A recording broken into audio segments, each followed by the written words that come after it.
पिछले वीडियो में हमने मूल मात्रक को पूर्ण रूप से कंप्लीट कर लिया था। हमने आपको मूल मात्रक से जुड़े हुए सभी प्रश्न, किस मूल मात्रक का खोज किसने किया था, किसको किस इकाई में नापा जाता है, हमने सब बता दिया था। आज का हमारा वही मात्रक का दूसरा प्रकार, व्युत्पन्न मात्रक, जिसके बारे में मैंने थोड़ा बहुत बताया था, लेकिन इस वीडियो में पूरे सही तरीके से इसको देखेंगे। देखिए, मैंने लास्ट वीडियो में बताया था कि व्युत्पन्न मात्रक या डिराइव्ड यूनिट जो होते हैं ये किसे बोलते हैं। तो ऐसे मात्रक जिसे बताने के लिए हमें मूल मात्रकों की सहायता लेनी पड़े। किसकी सहायता लेनी पड़े? मूल मात्रक की सहायता लेनी पड़े। मैंने इसके लिए आपको जो उदाहरण दिया था वो दिया था वेग का। किसका उदाहरण दिया था? इजी मतलब उदाहरण, ठीक। देखिए, उदाहरण में मैंने किसको दिया था? वेग को। वेग का जो होता है फॉर्मूला, जो इसका सूत्र होता है वो होता है दूरी बटा समय। जो हमने वेग का सूत्र पढ़ा है आज तक वो यही पढ़ा है, दूरी बटा समय। तो देखिए, जो दूरी है वो एक मूल मात्रक है, ये भी क्या है? एक मूल मात्रक है। और जो समय है वो भी एक मूल मात्रक। उम्मीद है आपने लास्ट वीडियो देखा होगा, उसमें मैंने बताया है कि कैसे समय और दूरी एक मूल मात्रक है। यहाँ तक कि ये हमारे 7 प्रमुख मूल मात्रकों में से एक है। तो देखिए, व्युत्पन्न मात्रक क्या होते हैं? ऐसे मात्रक जिसे हम मूल मात्रकों की सहायता से बताते हैं उसे क्या बोलते हैं? व्युत्पन्न मात्रक। देखिए, जिसका उदाहरण मैंने दिया वेग, और कह सकते हैं बल। जो बल का हमने सूत्र पढ़ा है, सूत्र भी आपको पता होना चाहिए, क्योंकि जस्ट इसके बाद हम पढ़ेंगे विमलीय सूत्र। विमलीय सूत्र में आपको यदि किसी भी राशि का फॉर्मूला नहीं पता होगा, सूत्र नहीं पता होगा, तो वो नहीं पढ़ पाएंगे। तो देखिए, बल क्या होता है? तो बल कहते हैं कि किसी भी वस्तु का द्रव्यमान, किसी भी वस्तु का द्रव्यमान और उसका त्वरण दोनों को आपस में मल्टीप्लाई मतलब गुणा करा दिया जाए तो हमें क्या देखने को मिलता है? हमें बल देखने को मिलता है। द्रव्यमान जो होता है वो होता है एक मूल मात्रक। क्या होता है? मूल मात्रक। यही बोला था मैंने कि जो बल भी होता है वो क्या है? एक प्रकार का व्युत्पन्न मात्रक है, क्योंकि बल को बताने के लिए मुझे एक मूल मात्रक का सहारा लेना पड़ता है। मुझे बल को बताने के लिए मूल मात्रक का सहारा लेना पड़ता है। जो व्युत्पन्न मात्रक है उसमें सबसे जरूरी है दूरी। सबसे जरूरी क्या है? दूरी। देखिए, दूरी के बारे में कुछ बातें थोड़ा ध्यान से सुनिए। दूरी को हमने पढ़ा था कि ये मूल मात्रक है, लेकिन कुछ इसके मात्रक व्युत्पन्न भी होते हैं। जैसे देखिए, दूरी का जो एसआई मात्रक है, जो एसआई मात्रक है वो मैंने ऑलरेडी बता दिया था कि क्या है? मीटर है। क्या है? मीटर है। दूरी का जो एसआई मात्रक है मैंने लास्ट वीडियो में ऑलरेडी बता दिया था कि क्या है? मीटर है। आज हम इसके कुछ और भी पढ़ेंगे। जैसे एक होता है सीजीएस यूनिट, इसको सीजीएस मात्रक, इसको आप इस तरह समझ सकते हैं कि जो एसआई मात्रक है वो होता है इंटरनेशनल सिस्टम, अंतरराष्ट्रीय पद्धति मात्रक। मतलब ऐसे मात्रक जो पूरे के पूरे धरती के लिए डिसाइड किए गए, धरती के सभी देशों के लिए। आप किसी भी देश में जाएंगे तो दूरी को मीटर सबको पता होगा कि दूरी को हम मीटर में माप सकते हैं। लेकिन सीजीएस यूनिट इस तरह समझिए, आपको बाजार से आलू लेना है तो आप उसको केजी के हिसाब से लेंगे, लेकिन वहीं पे कोई छोटा चीज हम लेते हैं जिसे हमें 1 किलो की जरूरत नहीं होती, हमें ग्राम में डील करना पड़ता है, तो उसके लिए हमें क्या करना पड़ेगा? एक दूसरे इकाई की, दूसरे मात्रक की जरूरत पड़ेगा। उसी दूसरे छोटे मात्रक को हम क्या बोलते हैं? सीजीएस मात्रक। उसी छोटे मात्रक को हम क्या बोलते हैं? सीजीएस मात्रक, जो होता है सेंटीमीटर। क्या होता है? सेंटीमीटर। जैसे मैं आपको बता रहा हूँ, दूरी के संक्षेप में आपसे बात कर रहा हूँ। देखिए, दूरी में एसआई मात्रक हो गया मीटर, लेकिन आपको बहुत छोटा मात्रक, जैसे आपको कॉपी पे लाइन का लेंथ निकालना है, दूरी निकालना है कि लाइन कितनी बड़ी है, तो हम लाइन को तो मीटर में नाप नहीं सकते, कॉपी भी 1 मीटर की नहीं होती है। हम लाइन को किस चीज में मेजर करेंगे? किस चीज में मापेंगे? सेंटीमीटर में। तो वही कहते हैं कि सीजीएस मात्रक दूरी का क्या होता है? सेंटीमीटर। उम्मीद है आपको एसआई मात्रक और सीजीएस मात्रक में कोई दिक्कत नहीं होनी चाहिए। इसके अलावा भी कुछ अन्य मात्रक हमें दूरी को देखने के मिलते हैं। जैसे सबसे पहला है प्रकाश वर्ष। क्या है? प्रकाश वर्ष। ये प्रकाश वर्ष एक व्युत्पन्न मात्रक है। कैसे है? देखिए, प्रकाश वर्ष क्या होता है? तो ये दूरी को मापने के लिए एक मात्रक है, जो कैसे बताया गया है कि देखिए, जो प्रकाश का गति होता है, जो प्रकाश का नाम से ही पता लग रहा है, प्रकाश वर्ष मतलब प्रकाश पूरे 1 वर्ष में जो दूरी तय करती है उसे हम लोग बोल देते हैं क्या चीज? प्रकाश वर्ष। बातों को समझने की कोशिश कीजिए। प्रकाश के द्वारा, प्रकाश का जो गति होता है वो एक समान होता है, तो प्रकाश के द्वारा पूरे एक वर्ष में जो दूरी तय की जाती है उसको क्या बोल दिया गया है, प्रकाश वर्ष। और ये लगभग आप वैक्यूम के लिए, मतलब हवा और वैक्यूम के लिए एक बराबर होता है। वैक्यूम किसे बोलते हैं, ऐसा स्थान जहां पे हवा मौजूद नहीं हो। ये होता है 9.46 गुणे 10 के घात 15 metre, 9.46 into 10 to the power 15 metre, 9.26 into 10 to the power 15 metre. तो ये प्रकाश वर्ष है। ये क्या है, प्रकाश वर्ष है। दूरी का एसआई मात्रक मीटर, सीजीएस मात्रक सेंटीमीटर। अब बहुत बड़े बड़े दूरी को नापना है, जैसे कि ग्रहों की दूरी, तो उसे हम इन सब इकाइयों में नहीं देख सकते। उसको नापने के लिए हमने एक तीसरा इकाई सोचा हुआ है, प्रकाश वर्ष। कि प्रकाश के द्वारा पूरे एक वर्ष में चले गए दूरी को हम लोग क्या बोलते हैं, प्रकाश वर्ष। और इसमें कितना मीटर कुछ आता है। अब सुनिए, एक इसमें जो बढ़िया बात है, आपसे एग्जाम में कभी भी प्रकाश वर्ष में कितना दूरी होता है पूछेगा तो उसका ऑप्शन मीटर में नहीं देगा। आपको डाउट में करने के लिए कभी मीटर में नहीं देगा। आप बोलेंगे कि आप पढ़ के आए 10 to the power 15, 10 के घात 15, लेकिन वो इसको हो सकता है किलोमीटर में चेंज कर दे। तो आपको इतना पता होना चाहिए कि मीटर को किलोमीटर में चेंज कैसे करते, नहीं तो फिर सब पता होने के बाद भी हम ऑप्शन छोड़ के आ सकते हैं। तो आपको पता होगा कि मीटर को किलोमीटर में बदलने के लिए हमें 1000 से भाग करना पड़ता है। हम 1000 से जैसे ही भाग करेंगे तो 10 के घात 3 कम हो जाएंगे, तो 9.26 इंटू 10 to the power 12 हो जाएगा, 10 to the power 12 हो जाएगा। लेकिन अब मीटर के जगह पे क्या लिखेंगे, हम किलोमीटर लिखेंगे। क्या लिखेंगे, किलोमीटर। तो 9.26 into 10 to the power 12 kilometre. उम्मीद है प्रकाश वर्ष से आपका गलत नहीं होना चाहिए, क्योंकि मीटर और किलोमीटर छोड़ के और किसी इकाई में वो आपसे नहीं पूछेगा, क्योंकि बाकी सब ज्यादा छोटे हो जाएंगे। अब देखिए, हम अपने आसपास के ग्रहों की दूरी को तो इससे निकाल लेते हैं, हम अपने आसपास के ग्रहों की दूरी को इससे मेजर कर लेते हैं। लेकिन फिर हुआ कि अभी हमारा ब्रह्मांड इतना छोटा है नहीं, बहुत दूर दूर की दूरी को नापना पड़ा, तो उसके लिए हमें इससे भी कुछ बड़ा सोचना था। तो अब हमने सोचा दूरी की सबसे बड़ी इकाई, जो दूरी का सबसे बड़ा मात्रक है, ये पूछ सकता है आपसे कि दूरी का सबसे बड़ा मात्रक क्या है, सबसे बड़ा मात्रक क्या है। तो आप इसका आंसर देंगे कि दूरी का सबसे बड़ा मात्रक होता है पारसेक। क्या होता है, पारसेक। ठीक, जो होता है एक पारसेक जो होता है 3.26 प्रकाश वर्ष के बराबर होता है। 3.26 प्रकाश वर्ष के बराबर होता है। मतलब एक पारसेक जो है इस प्रकाश वर्ष के 3.26 गुना होता है। उम्मीद है आपको इतना समझ में आ रहा होगा। और इसमें जो दूरी होती है, आपसे पूछे कोई दूरी कितनी होती है, तो 3.08 into 3.08 into 10 to the power 16, 10 to the power 16 metre. उम्मीद है आप ये भी याद कर सकते होंगे। देखिए, तो ये जो है, जो दूरी का सबसे बड़ा इकाई है क्या है, पारसेक है। दूरी का सबसे बड़ा इकाई क्या है, पारसेक है। तो दूरी का सबसे बड़ा इकाई पारसेक है, और पारसेक में कितना होता है आप याद कर सकते हैं, प्रकाश वर्ष और पारसेक, ये सबसे दो इंटरेस्टिंग चीजें हैं जो हम दूरी से पढ़ सकते हैं। उम्मीद है दूरी समझ में आ गया होगा। हम और कुछ व्युत्पन्न मात्रकों को देख लेते हैं। जैसे और हम किसको देख सकते हैं, कार्य को देखा जाए। ठीक, कार्य का जो एसआई मात्रक होता है, जो एसआई मात्रक होता है वो होता है जूल। क्या होता है, जूल। ठीक, कार्य का एसआई मात्रक क्या होता है, जूल होता है।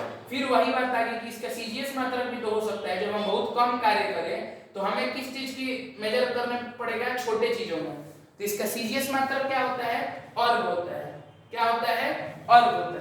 अब आपसे पूछ सकता है कि जैसे यहाँ पे मीटर, ये किलोमीटर, सब में संबंध होता है, क्या कोई जूल और अर्ग में संबंध होता है। तो हाँ, एक जूल जो होता है वो 10 के घात 7 अर्ग के बराबर होता है। जो एक जूल होता है वो 10 के घात 7 अर्ग के बराबर होता है। हिंदी में भी मैं लिख दे रहा हूं, उम्मीद है इतना आपको समझ में आ रहा होगा। देखिए, तो कार्य से जुड़ा हुआ, कार्य भी क्या है, एक व्युत्पन्न मात्रक है। क्योंकि मैंने समझाया था कार्य को बताने के लिए मुझे दूरी का सहारा लेना पड़ता है, मुझे वेग का सहारा लेना पड़ता है, इसलिए कार्य क्या है, एक व्युत्पन्न मात्रक है। कार्य के बाद आप एक और उदाहरण जिसके बारे में बहुत ज्यादा प्रश्न पूछे जाते हैं वो है बल। ठीक, वही फिर बल के बारे में भी पढ़ना है कि बल का एसआई मात्रक क्या होता है। बल का एसआई मात्रक क्या होता है, तो वो होता है न्यूटन। ये तो हम बचपन से ही सुनते आए हैं कि बल का एसआई मात्रक क्या होता है, न्यूटन। ठीक इसी तरह इसका सीजीएस मात्रक क्या होता है, इसका सीजीएस मात्रक क्या होता है, बल का सीजीएस मात्रक क्या होता है। सीजीएस मात्रक का मतलब अब तो समझ में आ रहा है कि हाँ छोटा मात्रक क्या होता है। तो सीजीएस मात्रक होता है इसका डाइन, DYN। हिंदी गलत हो सकता है लेकिन देख लीजिएगा, सीजीएस मात्रक इसको डाइन बोलते हैं। और फिर हमको वही याद रखना कि न्यूटन और डाइन में क्या संबंध है, इन दोनों के बीच में संबंध क्या है। तो एक न्यूटन जो होता है वो 10 के घात 5 डाइन के बराबर होता है। अब एक बात आप ध्यान दीजिए, आप ये बोलेंगे कि इस फॉर्मूले को कैसे लाते हैं, तो इसके लिए आपको ना एकेडमिक्स में देखा गया होगा। आप बस यहाँ से इसको याद रखिए, आपको इससे काम चल जाएगा। आपसे ज्यादा से ज्यादा क्या पूछ सकता है, एसआई मात्रक क्या होगा, सीजीएस मात्रक क्या होगा और इनके बीच में संबंध क्या। और ये फॉर्मूला आया कहाँ से, अभी जस्ट हम विमिलीय सूत्र पढ़ेंगे जो इस चैप्टर का लास्ट टॉपिक है, तो उसमें कवर हो जाएगा। तो इस तरह हमने व्युत्पन्न मात्रक के सभी प्रकार के प्रश्न एवं सभी टॉपिक को देख लिया। उम्मीद है आपको समझ में आ गया होगा कि व्युत्पन्न मात्रक क्या होते हैं। ऐसे मात्रक जो मूल मात्रकों की सहायता से बताए जा सकते हैं उसे क्या बोलते हैं, व्युत्पन्न मात्रक। व्युत्पन्न मात्रक में मैंने एक उदाहरण लिया आपको बल, कि बल को बताने के लिए मुझे द्रव्यमान का सहारा लेना पड़ता है जो कि एक मूल मात्रक है। बल को समझाने के लिए मुझे द्रव्यमान की सहायता लेनी पड़ती है जो एक मूल मात्रक है। उसी तरह दूरी में मैंने बताया प्रकाश वर्ष, इसको तो आप एकदम स्पेशल में रखिएगा दूरी को, क्योंकि दूरी बहुत कॉमन चीज है लेकिन लोगों को ये नहीं पता होता है। प्रकाश वर्ष से प्रश्न इतना तक आज तक पूछ लिया है कि प्रकाश वर्ष का संबंध किससे है, दूरी से, प्रकाश से। इस तरह ऑप्शन लेके आपसे पूछ लेगा ध्वनि से, तो आपको पता होना चाहिए कि प्रकाश वर्ष का संबंध किससे है, दूरी से है। उसी तरह पार्सेक भी देके इस तरह भी पूछ लेते कि पार्सेक का संबंध किससे है, लेकिन ये पूछने वाला जो है सबसे इंटरेस्टिंग चीज है वो है प्रकाश वर्ष, क्योंकि जिसको नहीं पता होगा वो प्रकाश वर्ष नाम सुनते ही क्या कहेगा, ये प्रकाश से जुड़ा हुआ चीज है, इसीलिए इसको आप ज्यादा ध्यान दीजिएगा। फिर कार्य के बीच में ना ये जो संबंध है इसको और ध्यान दीजिएगा। ये जो कार्य होता है उसमें इसका एसआई मात्रक होता है जूल, और जो इसका सीजीएस मात्रक होता है वो क्या होता है, अर्ग। 1 जूल 10 के पावर 7 अर्ग के बराबर होता है। उसी तरह बल में हम क्या पढ़े कि बल का एसआई मात्रक न्यूटन है, इसका सीजीएस मात्रक डाइन है, और 1 न्यूटन जो है वो 10⁵ डाइन मतलब 10 के घात 5 डाइन के बराबर है। तो उम्मीद है यहाँ पे आपको व्युत्पन्न मात्रक पूरा समझ में आ गया होगा। अब सुनिए, विमिलीय सूत्र हमको पढ़ना है। अब विमिलीय सूत्र आपको रटना पड़ेगा या फिर सीधे उसको, यदि आपने 11th 12th में कभी भी फिजिक्स सीरियसली पढ़ा होगा, भौतिक विज्ञान, तो आपको विमिलीय सूत्र निकालने का मैं सीधे थोड़ा सा फॉर्मूला भी बता दूंगा, ताकि आपको जब भी किसी मात्रक के बारे में पूछे, भौतिक राशियों की कमी तो है नहीं, आप कितना भी याद कर ले उसके बाहर की कोई राशि बन सकती है, इसीलिए हमें थोड़ा उसका फॉर्मूला भी पता होना चाहिए। देखिए विमिलीय सूत्र, हमारा टॉपिक क्या है अब, विमिलीय सूत्र। देखिए विमिलीय सूत्र को इंग्लिश में बोलते हैं डायमेंशनल फॉर्मूला। क्या बोलते हैं, डायमेंशनल फॉर्मूला। अब देखिए ये क्या होता है, कहता है कि किसी भी व्युत्पन्न राशि को, हम व्युत्पन्न राशि को 10 के घात के रूप में लिखे, 10 के घात के रूप में लिखे, और वो रूप किसके सहारे लिया जाए, तो मूल राशियों के सहारे। हम मूल राशियों के सहारे लिखे। देखिए हम किसी व्युत्पन्न राशि को बदलेंगे किसमें, मूल राशि में, लेकिन बस बदलेंगे नहीं, उसके 10 के घात के रूप में बदलेंगे। इसे हम लोग क्या बोलते हैं, व्युत्पन्न राशि। और इसमें कितने मूल राशियों का सहारा लिया जाता है, तो मुख्यतः 3। एक होता है MLT, यदि आपने लास्ट वीडियो देखा होगा तो आपको पता होगा MLT का तात्पर्य क्या होता है। M किसकी पहचान है, तो M जो सिंबल बताया गया था वो बताया गया था दूरी का, मास का, द्रव्यमान का। किसका, द्रव्यमान। द्रव्यमान को इंग्लिश में मास बोलते हैं, और इसका सिंबल क्या दिया गया था, M भी दिया गया था। L का मतलब होता है लेंथ, मतलब लंबाई या दूरी। L का मतलब होता है लेंथ, लंबाई या दूरी। ध्यान से सुनिए। T का मतलब होता है समय।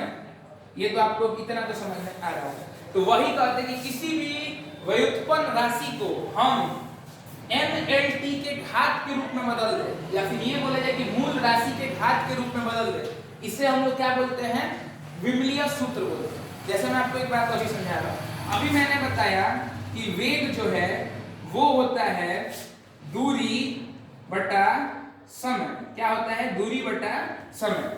अब देखिए दूरी जो है उसको किस चीज से दिखाया जाता है, l से, और समय जो है t से, ठीक। लेकिन क्या हमें कहीं m देखने को मिल रहा है, नहीं। तो जब आप वेग का विमीय सूत्र लिखेंगे तो पहले mlt लिख दीजिए, और आप देखिए कितने m हमको देखने को मिले हैं, एक भी नहीं। तो m का घात क्या हो जाएगा, 0। l कितना ऊपर देखा जाता है, तो ऊपर कितने दिख रहा है, l का घात ऊपर कितना दिख रहा है, 1। अब कहेंगे कि t भी 1 दिख रहा है, नहीं, हम क्या बोले, t को ऊपर देखना है, मतलब l इंटू t को ऊपर ले जाया जाता है। जब भी किसी भिन्न में ऊपर से नीचे लाया जाता है, नीचे से ऊपर, तो जो सिंबल होता है घात का, जो घात का जो चिन्ह होता है, धनात्मक या ऋणात्मक, वो आपस में परिवर्तित हो जाता है। तो t नीचे जो है प्लस में है, तो ऊपर जाके क्या हो जाएगा, माइनस में। तो इस तरह हमने वेग का विमीय सूत्र निकाल लिया। तो आप बुक में देखेंगे तो सीधे वेग का विमीय सूत्र ये होता है। मैंने आपको समझाने की कोशिश की कैसे निकलता है। अच्छा, एक और उदाहरण देख लिया जाए, बल का एक छोटा सा फॉर्मूला होता है, आपको पता होगा, द्रव्यमान इनटू त्वरण, एक्सीलरेशन इंग्लिश में बोलते हैं, ध्यान से सुनिए। द्रव्यमान का मतलब है m। अच्छा, त्वरण होता है वेलोसिटी बटा वेग बटा समय। आप इस तरह समझिए, त्वरण यहाँ बगल में लिख रहा हूं मैं थोड़ा आपको समझाने के लिए। त्वरण जो होता है वो होता है वेग बटा समय, लगभग यही मान लीजिए आप। वेग में परिवर्तन बटा समय होता है, लीजिए पूरा फॉर्मूला। तो वेग में परिवर्तन हो चाहे कुछ भी हो, कुछ भी दो राशि को माइनस करेंगे तो फिर वही राशि आती है। तो वेग में परिवर्तन करने के बाद भी हमें क्या मिलेगा, वेग। और वेग को हम लोग क्या लिख सकते हैं, दूरी बटा समय, और नीचे पहले से एक समय है, तो हम यहाँ पे सीधे लिख सकते हैं त्वरण की जगह पे दूरी बटा समय इंटू समय। अब आप बल को लिखिए mlt के फॉर्म में। देखिए m हमें कितना देखने को मिल रहा है, 1। l कितना देखने को मिल रहा है, 1। t हमें 2 देखने को मिल रहा है। सेकंड की जगह पर t लिख दीजिए और आपको समझ में आएगा। लेकिन नीचे दिख रहा है, ऊपर जाके क्या हो जाएगा, -2। तो बल का क्या होता है, mlt, 1 बोलने की कोई जरूरत नहीं है, mlt के घात -2। ये होता है बल का विमीय सूत्र, mlt का घात -2। अब ये जो है आप बल का बस याद रखेंगे ना, तो बहुत से ऐसी राशियां हैं जिनको बताने के लिए हमें बल का सहारा लेना पड़ता है। जैसे अभी मैं आपको एक दिखा रहा हूं, जैसे कार्य। देखिए, अब आपको केवल बल का याद रखना है। यदि आप बल का याद रखने में ना सक्षम है तो फिर आपको बार बार जोड़ना नहीं पड़ेगा। देखिए, कार्य बराबर होता है बल इंटू दूरी, बल इंटू दूरी। देखिए, बल का विमीय सूत्र क्या होता है, mlt के घात -2। दूरी हमने पहले ही निकाला है, दूरी को क्या बोलते हैं, l।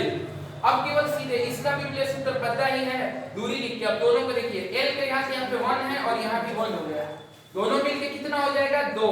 तो m का घात 1 ही रह जाएगा, l का घात 2 हो जाएगा और t का घात -2। तो इसके लिए अब उम्मीद है आपको विमीय सूत्र में ज्यादा दिक्कत नहीं होना चाहिए। अब आपका बस एक ही कार्य है, आप एक बार विमीय सूत्र याद करेंगे, भूल जाएंगे। आपको बस हर चीज का एक छोटा सा फॉर्मूला जो आपको समय के साथ हर चैप्टर में मिलेगा। जैसे अगला चैप्टर हमारा वीडियो जो होगा गति के ऊपर होगा, तो गति में हमें ये सब फॉर्मूला देखने वाले थे हम लोग। हम देखेंगे हर जगह उसका विमीय सूत्र भी हम निकालते हुए चलेंगे। जब हम वेग पढ़ेंगे, त्वरण पढ़ेंगे, सबका हम विमीय सूत्र निकालेंगे। अच्छा, त्वरण बार बार आ रहा है, इसका भी निकाल लिया जाए। देख लीजिए लास्ट इसी को, त्वरण का विमीय सूत्र। तो त्वरण क्या होता है, वेग में परिवर्तन बटा समय, वेग में परिवर्तन बटा समय। वेग को क्या बोलते हैं हम लोग, दूरी बटा समय, और नीचे पहले से समय है। क्या हमें त्वरण में m देखने को मिल रहा है, तो नहीं, m का घात क्या हो जाएगा, 0। l कितना देखने को मिल रहा है, तो 1, और t 2 है लेकिन नीचे, ऊपर लेके क्या हो जाएगा, -2। तो देखिए हमने त्वरण का भी निकाल लिया। तो इस तरह घर पे जितने भी राशि आप अभी जानते हो उसके निकालने का प्रयत्न करें, आपसे निकल जाएगा, कोई दिक्कत नहीं होना चाहिए। तो उम्मीद है आज आपका व्युत्पत्ति राशि और विमीय सूत्र में कोई दिक्कत नहीं होना चाहिए। इस तरह हमने जो पहला चैप्टर था आपके भौतिकी का, वो था मात्रक, वो हमने कंप्लीट कर दिया। तो आप इसी तरह वीडियो में बने रहिए।